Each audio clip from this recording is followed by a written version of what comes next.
Hæ.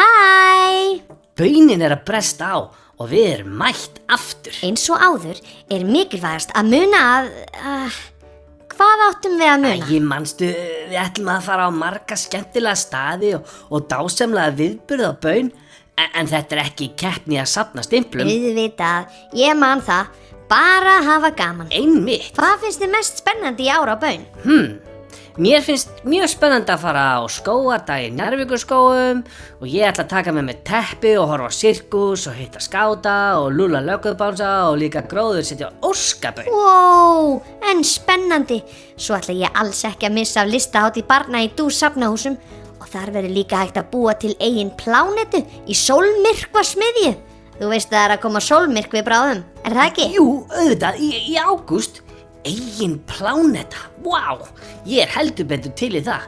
Svo verður líka útismiðja í Fjörumum þar sem verður hægt að búa til alls konar spennandi til. Útismiðja, ég laka til. Já, og svo ætla ég líka að fara á bókasafnið og stapasafn og fara í baunaleit þar og auðvitað fá stimpil líka. En hefurðu farið í nýju sundlaugina, Stapalaug? Ég ætla sko að bjóða foreldrum mínum þangað og þar verður baunabusl og danspartí. Það verður geggjað stuð. Vá, ég ætla sko þangað, en ég ætla líka í akademíuna í Þrautabraut, í Blúhöllina í Körfuboltafjörð og Æsmarhöllina í Fjölskyldufjörð og svo ætla ég líka að prófa pílu og taekwondo og þetta verður svo gaman. En heyrðu, veist þú hver kúkurinn fer þegar maður sturtar niður? Ég er ekki alveg viss. Nei, ég bara spurði. Þetta er sko ein þrautabaun sem ég ætla að kíkja á. Það ætla ég líka að gera. Svo er hægt að fara í ratleik í Sólbrekkuskógi. Ég veit samt ekki alveg hvar hann er. Ég veit, hann er þarna hjá Seltjörn á leiðinni til Grindavíkur.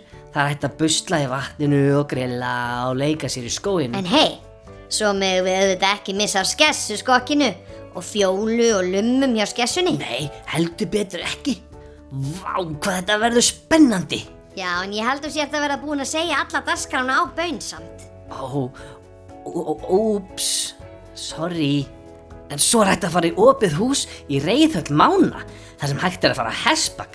Og svo er líka hægt að fara í bíó og svo koma Sólon og Dimmadúskur og Bjössi Brunabánsi og svo kemur líka þessi hérna. Hættu nú, þetta stendur allt á baun.is og í baunabréfinu. Jæja þá, en þegar baun er lokið og allir hafa notið sín þá má skilin þátttökuseðlunum í baunabréfinu á stimpilstöðvarnar. Heppnir þáttakendur verða dregnir út og geta unnið trampólín frá húsasmiðjunni og fleira stór skemmtilegt. Nú er bara undirbúa hvað maður ætlar að gera, skottast svo út með baunabréfið og taka þátt í öllu því skemmtilega sem er í boði.